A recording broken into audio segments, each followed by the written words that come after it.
I actually grew up in a very multicultural society. I grew up with I grew up with people from all over the world.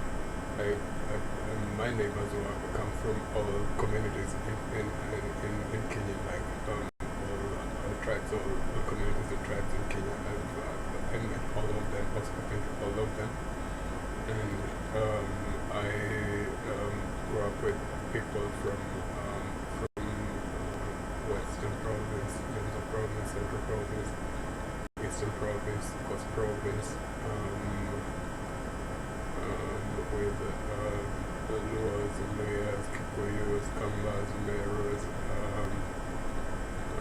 Masai, Samburu, Kalenjin, Kisii, Kusi, Mijikenda, Ugandans, Zairians, Rwandans, Burundi, Sudanese, Somalians, Ethiopians, Nigerians, and actually people from all over the country.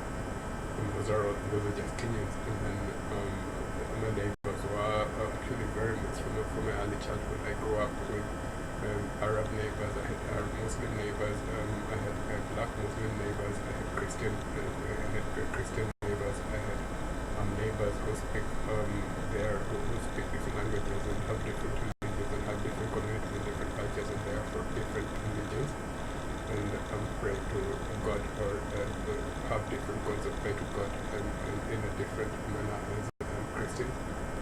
So that religion was never actually a topic in the community that I grew up in, that I found and grew up in, because it is a community which I found and will live when I die as a hegemon, as a very united community, which actually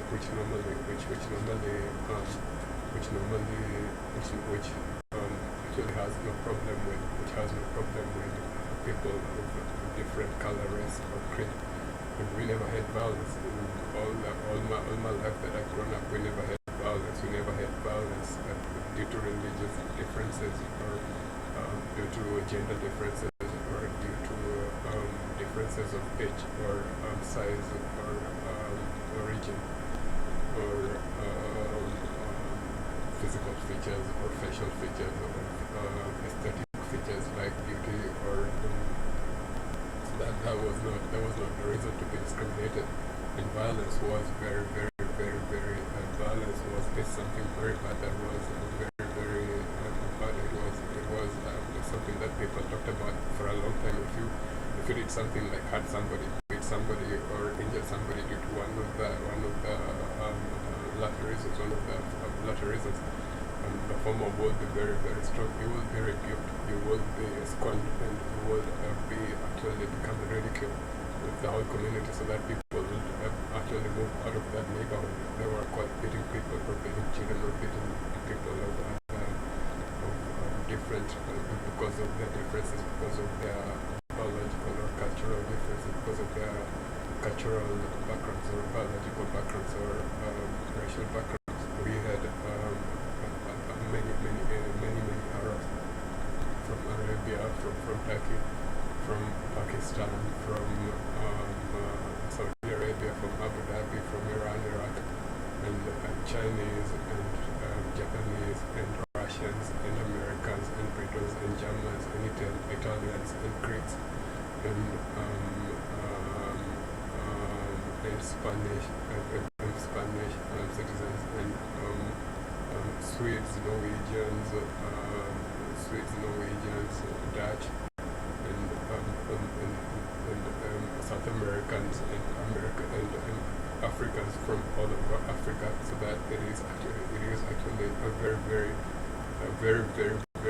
solid society where I come from. Solid society, very solid society, which raises all children as they are. So that one was very happy to be part of the society.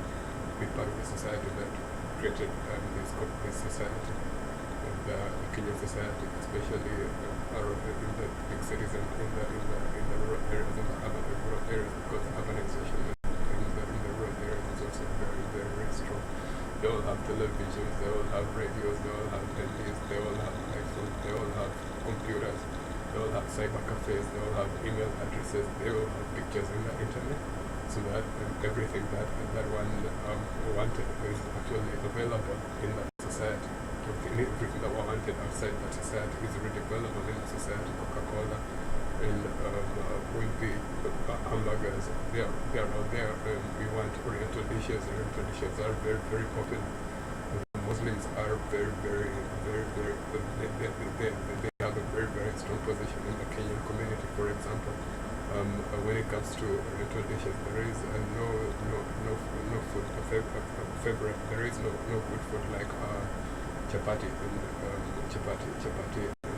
pilau and one, which is chapati is a bread which is rolled, rolled, and then it is rolled, and then it is rolled with and then it is fried on a flat frying pan, and then with oil, and one can cook a dish of vegetables or meat with a lot of Oriental spices like cardamom, ginger, cloves, cinnamon,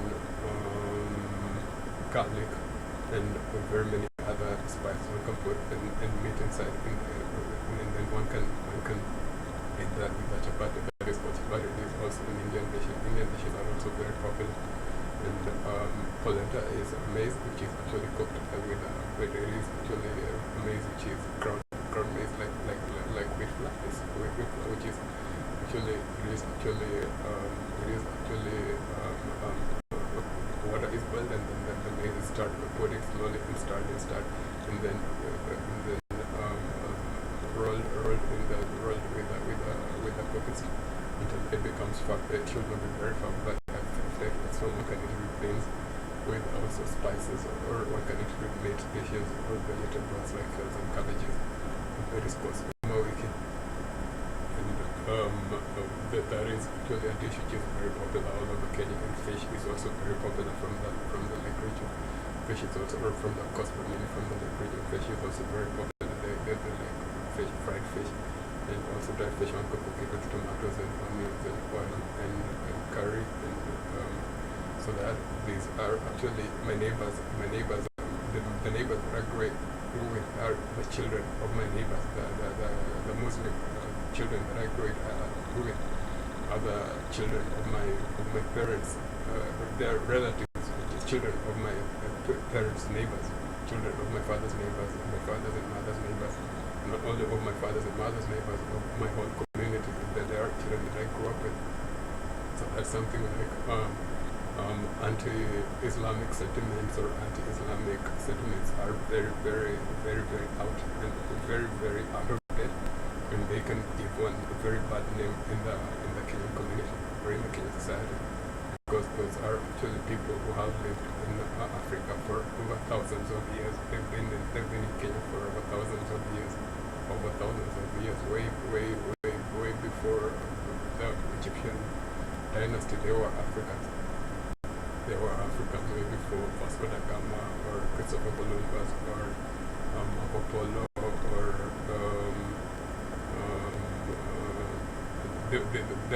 John Livingstone. They are all other explorers who wanted to find out how other explorers and trade merchants and trade ships. So that the trade that was established is actually Swahili, for example, is a mixture of Arabic and Bantu. It is a Bantu language. Swahili Arabic is a Bantu language, and Bantu is an Arabic language. In England, the Britons have also been as long. They've also been even just as long. One finds the history in Africa, even in Egyptian times. One finds the Greek, Roman, and British history in Africa, in Asia. So that there are people whom they are holy souls, they are holy spirits. They are holy spirits. They are the language that they speak. The knowledge that they speak. Those are the knowledge that they bring, and that they profess and that they teach. Those are holy messages. So that when one is told to respect such holy birds, they are like birds, and they're not allowed to be touched. And Americans, they're all in Kenya is very different from Africa because Kenya has no borders with any Africa. It has no walls, boundaries with any African country. Boundaries are only geographic, theoretical. Otherwise, one is allowed to travel into Kenya as one wants it. It's only the airport that is normally controlled.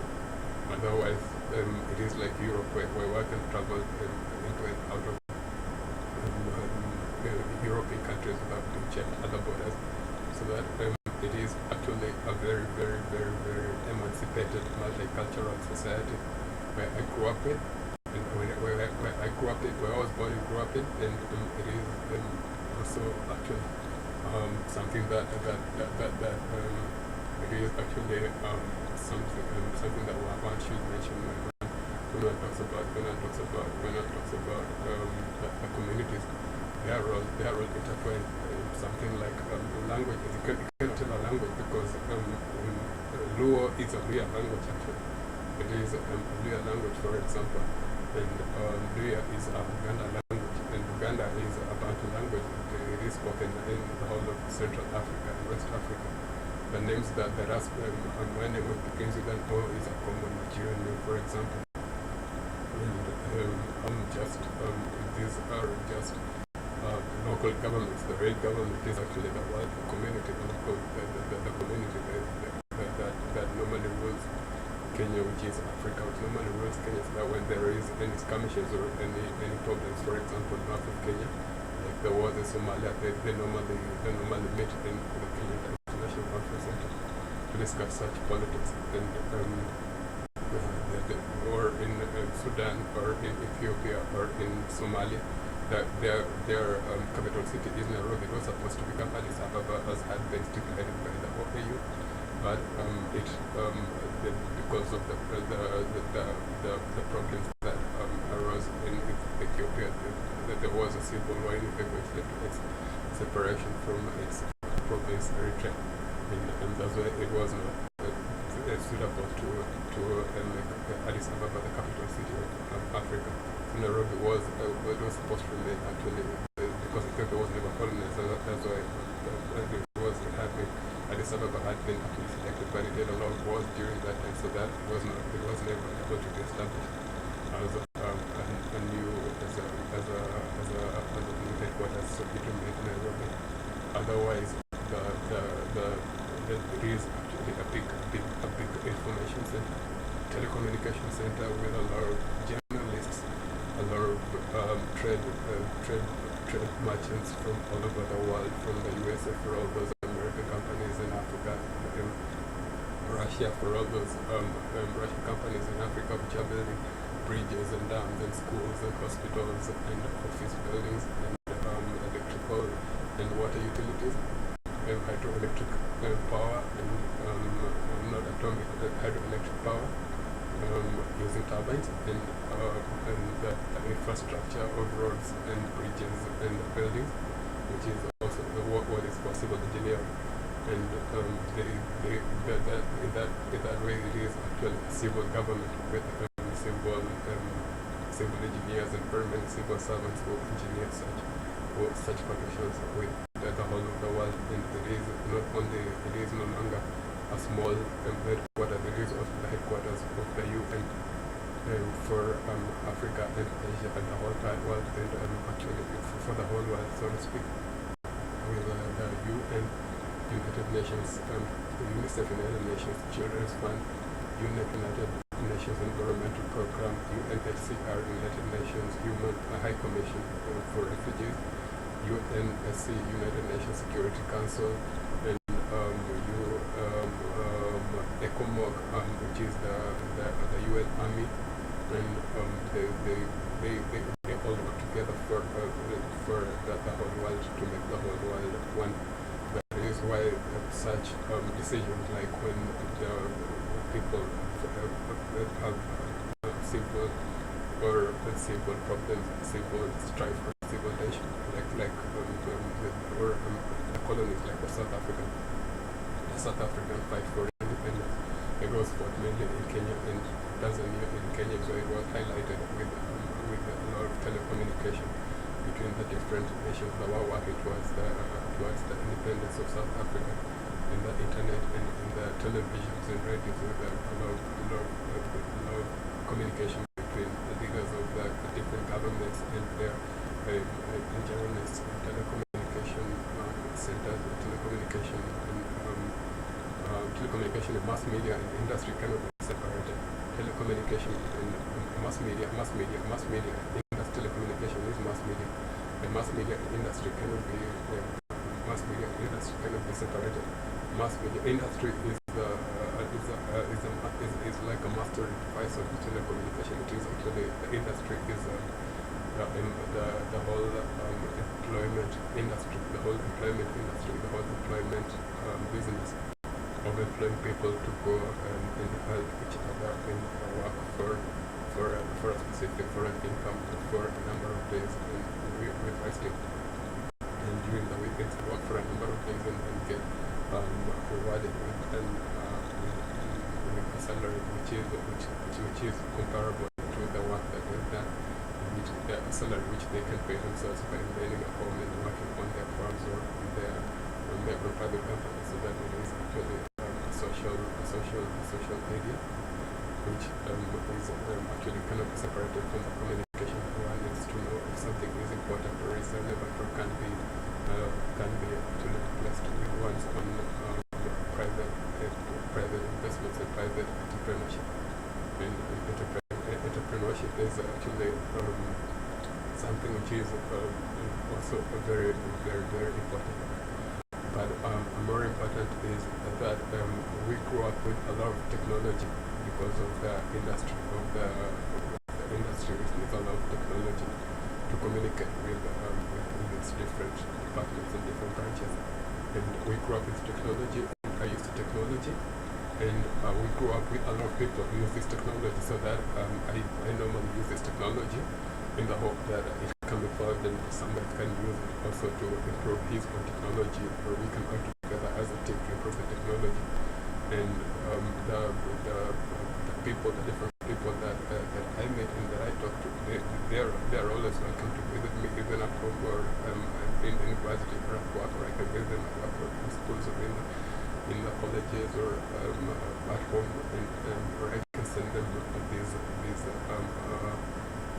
videos and pictures and documents and on the internet or through post, but post has become obsolete because it is too slow. It takes about 2 weeks, at least 1 week, at least 2 days, 2 weeks or up to 4 months. And it is almost as slow as as sending messages through ship transport, ships using ships as a harbor the sea, through the sea, or it is like sending a data with an aeroplane.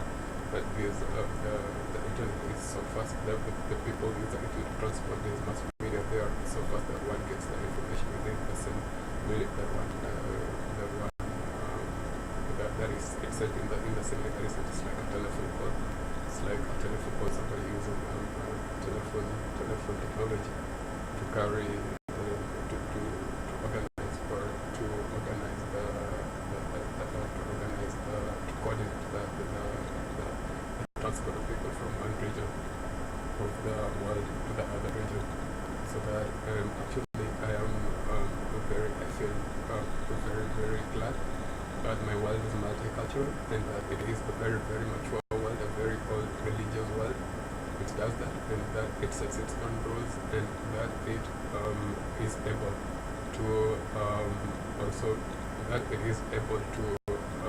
organize its own laws and rules and regulations in reward and punish according to how it states the rules, and that it is